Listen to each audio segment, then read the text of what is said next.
We're back! We're back! Yes! Cross Points Podcast. Yep. Your hosts, Aura and David. Or I think it's David and Aura. You know, a couple of people have said David and Aura. Yeah, So, okay, I'll say it this time. We're leaning that way. The Cross Points Podcast with David and Aura. I just don't think it flows as well. That makes me feel so good. That's personal preference. So what are we talking about today, David? Well, I thought we were going to talk about millennials. I am a millennial. You are a millennial. Yes, news fact. Really? Yes. So what is the age range of a millennial, or when were they born? Millennials are officially 1981 to 1996. What would you say? 1981. 81. I think. Okay, 81. To 1996. Yes. Okay, 81 to 90. Yeah, I think that's right. Okay. Yeah. Well, speaking of millennials, you hear what Joe Biden said? You know, Joe's one of your friends, I think is what you Joe, said, right? Joe the millennial? Yeah, Joe Biden, you know, the guy who's running for president. Yeah. Okay, yeah, I'm following your train of thought. Okay, I'm sure you got it. This is what he said just a couple of days ago. Okay. He said, the younger generation now tells me how tough things are. And then he says, give me a break. Joe, come on, stop whining. Come on, Joe, give me a break is what he said. You guys don't even know what tough stuff is. Oh my God, we only lived through the recession, no big deal. The recession? Yes. That affected us the most, no big deal, Joe. So let's talk about that a little bit, because I think millennials get oftentimes a bad rap. Yes, we do. Stop whining, everybody. Right. By the way, like, that's not a thing. They think millennials are whiners, but everybody's whining about millennials. And you're whining about people whining about I'm millennials. just saying, like, hello. Yeah. So you're gonna be our token millennials. Yeah, if I that speak sounds good. completely on behalf of millennials. They nominated me. I'm happy to be here. Yeah. So did you know they're also called the snowflake generation? Have you heard that term? No, I haven't, but I don't feel like that's like positive. Like, what does No, that it's entail? not. It means that you wither away real quickly. Oh and my you God. you falter under any kind of pressure whatsoever. It You're also just means little we're snowflakes. unique and beautiful and like make a place look gorgeous. And that's what a millennial would say, right? Oh my goodness, yeah. So, but there are some really like big issues that millennials have faced that probably most other generations haven't faced. Yes. So let's talk about some of those things. Yeah. What would you think are some of the main things that you faced as a millennial that maybe other generations haven't quite faced? Well, okay. Here's something that I read online that I didn't like realize was like a millennial thing. That something that encompasses millennials is that we experienced and comprehended 9/11. Oh yeah. And we had to find a way through the 2008 recession. Okay. Like so more than those other people. two issues were really big. Really big for because like how old were you when 9/11 hit?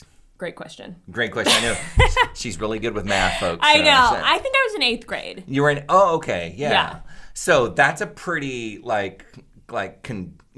defining moment in your life, right? As an 8th grader, you remember those first memorable moments. Yeah, I remember it. So, maybe I was in 7th grade. Did you see it at school? Did you watch it? My mom woke us up. We were in California, so it was a lot earlier for us. Oh, that's right. Yeah, because you're on the West Coast. Yeah. Okay. So my mom woke us up to tell us, and I didn't even know what I had never even heard of the World Trade Center. Well, you're 8th grade. How would you know I what a didn't know World what Trade that was Center at is? all. But I remember like it was like my mom was crying, and I remember it being like really like, oh boy, what is happening right now? Wow. Yeah. That is so. And then we couldn't go on a couple class trips. That's when it really got me. Those terrorists can't go on my class trip. It's terrible. So those two things. So it was the 9/11 issue, which is very impactful because that kind of really changed the course of our country as well. Yeah. In terms of and how a we lot did more lots of things. Millennials like joined the military. Lots and lots. Okay. Yeah. And then what was the other one that you said? The recession. The recession, yeah. So I would say like we have like a higher debt level because of the recession. Yeah. Almost all of us went to college. Hard to find jobs after college. Yeah. So yeah, I had like a college degree and I was applying at like Payless and Pure One, and like you're just like, I don't care, which I could have done not going to college. You didn't need that college degree. I didn't need all the that debt. $100,000 college degree or whatever to work at Payless. Exactly. Yeah. Wow. So yeah, I think like trying to find a job was like really difficult for most millennials. Yeah. You know, I've been thinking quite a bit about millennials, and I think that too often they do get a bad rap. Like, I really think they do. Like, Thank you, David. You're welcome. I'm on your side, and the whole millennial side. There we go. No, I really am, because I think that it's easy for Xers, I'm an Xer, Gen X, and then boomers to really kind of point their fingers and say, you guys just don't work hard enough. Yeah. You guys think you're entitled. You get this, you get that. But really, you guys have had it more difficult than really a lot of other generations. Tell it to Joe Biden. Yeah, I'll make sure Joe and I we have that conversation. Yeah, no, but it's really true. You as a millennial are being handed more debt in this nation than any other generation, and really it's the result of the boomers and to some degree the Xers that have put you guys in this situation. Totally. And that's really unfortunate. Yeah. And the fact that boomers now are working longer, which means that the workplace is not being turned over as much. Those boomers are staying in jobs a lot longer than other generations were. Oh, really? I didn't know that. Oh, yeah. Most people back in the day would have retired at 50 or 55. Okay. And now they're not retiring until 65 or 70, which means that you're not getting into some of those jobs, particularly Xers too. We're not getting into jobs later because people are staying in the workforce later. Yeah. Which means that their careers are not advancing, which means that you're not getting the salary compensation that other generations would. Yeah. Yeah. Yeah. Which I think is which also lends to the discussion about millennials that they tend to stay at home a lot longer. I know. Living in their parents' basement. My goodness. Did you live in your parents' basement? No, that's like the most annoying stat, by the way. I hate that. Okay, why do you say that? Just because I think that people say it like, first of all, I don't know anybody who lived with their parents till they were like 35 or something. Like, I literally know nobody like that. But what about 28? 28. I don't know. I don't know anybody. Okay. No, but that doesn't mean that they didn't. I don't know if you're like really speaking for millennials now. I know. You don't know I'm somebody like, that... No, they like either went back in school and got like, MBAs. They like, I feel like our generation was like the educated generation that we just kept going in school and school. Absolutely. And school. Yeah. One of the stats I read is you are the most educated generation. Yeah. Yeah, by far and away. I feel like we are. Yeah. Oh, it's not a feel. It's it's a stat. Well, I looked up a stat. A Okay. 2015 census said that 34% of millennials live with their parents. That means, by the way, 66% are not. It's like talking about but still, a 30% chance of rain all the time. 34%, that's a lot. that's a lot of people. It is. Yeah. I mean, it's less than half. But I don't know. I feel like I don't know. I don't know if it's something that it's like that big to define our generation. Maybe I guess is how I feel. But so I looked up some stats too. Okay. And so what I found, I think with the idea of staying in their parents' home, is like 40% of millennials have a college degree. And so boomer, only 40%. Well, yeah, but do you know how many boomers have a college degree? I know. 25%. Oh, okay. So from 25 to 40% in that generation. I mean, that's pretty crazy. Okay. Yeah. But there's some other stats about millennials too, is that they don't get married as early as other generations. You believe that? Yeah. So it says that 28% of millennials, this is the new stat that just came out, which I found really fascinating. Okay. 28% of millennials, they determine probably won't ever get married. I believe that. Do you really? I do. I know quite a few people who I don't think will get married. Really? Yeah. Huh. Yeah. Because if you think about a boomer or an Xer, I mean, the vast majority of those get married. I know, but I also think we're also the generation of divorced parents. Yeah. And then also that our parents were like really like, oh, I wish I would have done this before I got married. Oh, I feel like our parents it's said like that the all regret. The time. They heard this regret from their that's so interesting. So I think that's like a lot more of a driver. Wow, interesting. Okay, so now we'll talk about politics for a second. Okay. So what do you think most millennials lean towards, conservative or liberal or Democrat or Republican? I feel like mostly Democrat. Yeah, you're right. So I looked that up too. Okay. 59% affiliate with the Democratic Party. Okay. Yeah. Yeah, I believe that. Yeah, and why would you say that? Social justice. Okay.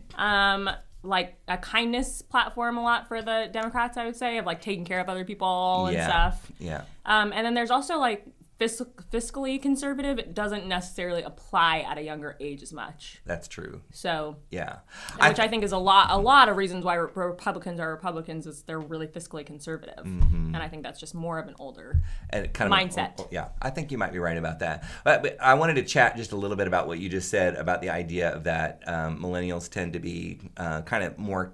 Maybe, what did you say about kindness? I think the Democratic Party has like a kindness platform. Like, we take care of people. We like want to help everybody. We like, Yeah, we want to make sure that people don't get left behind. Yes. Right? Like, you need healthcare? We'll get you healthcare. Which is what I love about the millennials, that I think they're in a sense, now this may sound counterintuitive to some Xers and boomers, but I think that millennials are more selfless than they are selfish. Yeah. And I think boomers and Xers tend to be really selfish. Again, we're broad generalization. Yeah. But the idea that you're saddled with debt because the boomer generation was the me generation. It was all about me and what I wanted. Mm-hmm. I think the Xers grew up in this environment where there's this classic movie, I don't know if you ever saw it, but Gordon Gekko, you know what I'm talking about? It's called Wall Street. The movie's called Wall Street. Yeah. You've never seen it. Yeah. But in one of the main scenes, Gordon Gekko, who's this powerful, wealthy man, he says greed is good. Okay. Because it drives the economy. Yeah. And I think that's what boomers and Xers have kind of grown up in, and the millennials are saying, no, we don't want to have anything to do with that.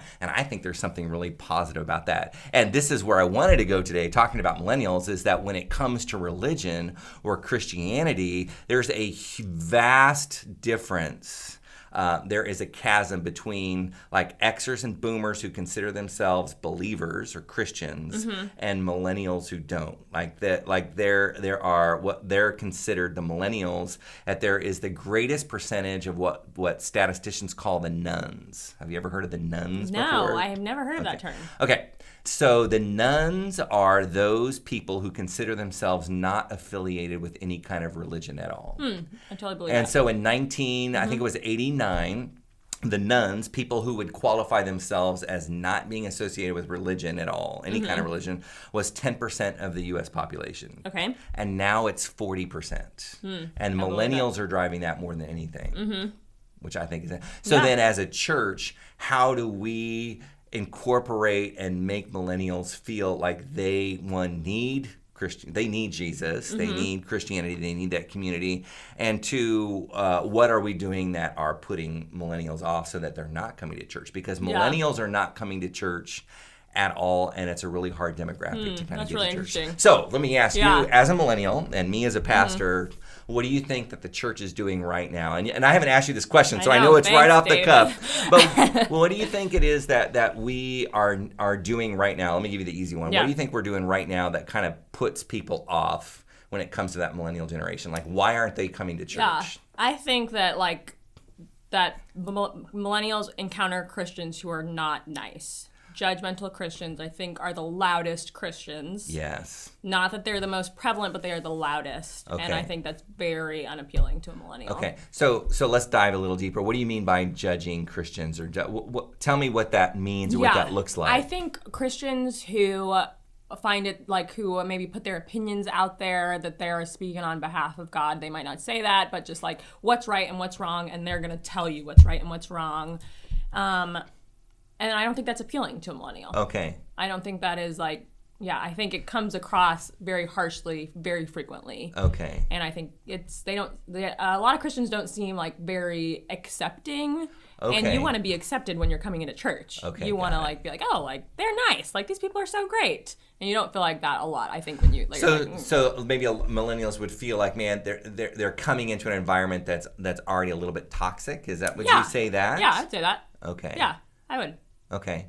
So what do you think that we could do as a church? Is if you're talking to a bunch of pastors or a bunch of Christians mm-hmm. that are boomers or Xers, what could they do to make millennials feel more welcome, more want to be part of the community of Christians? Well, I'm so big into living radically kind is what I like to say. Yeah, you have that on a lot of your stuff, I've noticed. So that's a big deal for you. I think the idea of something so radical, so wow, that was above and beyond. That was whoa, that really blew my mind. They were so kind.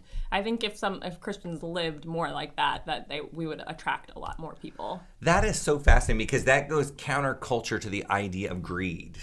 Right? Oh, greed mm-hmm. is good. It drives the economy. Get and make as much money as you can. And the kindness aspect is saying, hey, do something that's unexpected. Give. Again, it's that idea of being selfless, which I love about the millennials, that I think they're willing to work in a job that they don't really care about the pay. They want to do something because they're going to make a difference, mm-hmm. right? Yeah, and I think also millennials travel so much more than anybody else. It's if somebody's oh, I went overseas, we're well, of course you did. Duh. That's just the expectation. Yeah. So I think that helps so much with the millennial perspective, that we've seen so many other cultures and what they've been in and stuff, and that kind of helps us want to help more people. Yeah, and I'm going to add to that as another stat that I read about millennials is that millennials travel a lot, but they don't move a lot.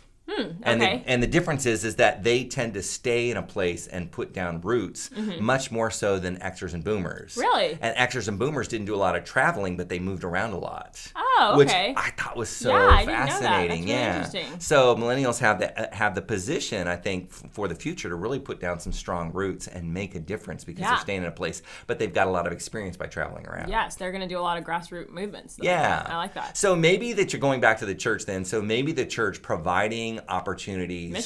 Mission trips would be one, right? Yeah, totally. Providing opportunities to really get in the community and make it be really kind in the community. Yeah, totally. Yeah. I honestly think it like kindness never hurts. Like I think it's like it doesn't matter what generation you're a part of, right? I think it could go great. Like it's like your witness can't be any better than by being kind. Yeah. Yeah. My personal opinion. Yeah. Okay, so let's go. I'm going to take us down one more direction here. Okay. And that is millennials tend to have a very different worldview than Xers and Boomers. Okay. Because they've grown up in an environment where everything has been questioned, right? Like the idea of, a marriage between a man and a woman. I mean, the Supreme Court, that said that, okay, now it's okay for men to marry each other and women to marry each other. Yeah. We've talked about the idea of homosexuality that's come out into our culture and it's now an accepted thing. It's not even questioned anymore. All of these issues, and we can go on and on and on about all these issues that now seem to be a bedrock of understanding, or at least like we have to accept that culture. And so then when it comes to a Christian culture, sometimes those things clash. Yeah. And so how do you think as a millennial the church can bring about a biblical perspective in a culture that is now very different? It's not a Christian culture now in which we live. It's very different. And so when you get the world culture and the Christian culture together, there is a clash. How can leaders or how can churches do a better job, do you think, of doing that as a millennial? And I know that's a huge question. Yeah. Well, so let me help you with that. Would it be better to tackle those issues head on as pastors and leaders, or inviting millennials into the conversation to be open to those kind of things? I think it'd be millennials really value vulnerability. That's huge for us. That's good. So I think if pastors or church leaders, if it was more conversational, if it was more of a hey, this is where we are, this is what I think, this is maybe I'm not actually remotely sure about this, but this is kind of what I'm going for. And I think if it was more of that, okay, they studied the Bible, they're doing this, they're speaking on behalf of God, but they don't know everything. I don't know. I think it would be a lot more appealing for a millennial to be they're kind, they're a person. They they have these biblical opinions, which seem very normal if it's in a vulnerable state of hey, this is kind of why I believe this. This is what I read and what I believe. Right. And it becomes a more personal and vulnerable exchange. Ooh, I think really, it's really that's appealing. really good. I like that. Thanks. Of not just seriously of being vulnerable, but just kind of trying to say, hey, this is my best understanding of this, and not to be so. It is this way, and if you don't fit within this box, then you're out. Yeah. Obviously, there are some. We've talked about this. What's the line in the sand that you can't cross? But outside of those things, let's hold an open hand perspective. And even with the box, you could explain the box. Yes. I mean, it's not because I think again, if we're not into rigid rules or something, it could be wait, why are you like that? And then it could just be a conversation, and it'd be very understandable. So I think this is a good message for boomers and Xers to hear, because the millennials right now, they're the largest in terms of population in the United States at this point. They've overtaken boomers. Yes. So, which means we are coming. Yes, you are coming, and you're coming with a big force, which means that the church needs to pay attention to millennials and what they have to say and what their worldview is. And so, I guess I would say, give them credit, give them an opportunity to lead, exactly. Give them don't take. It's just kind of lame to be you guys are lame. Yeah, absolutely. That's right.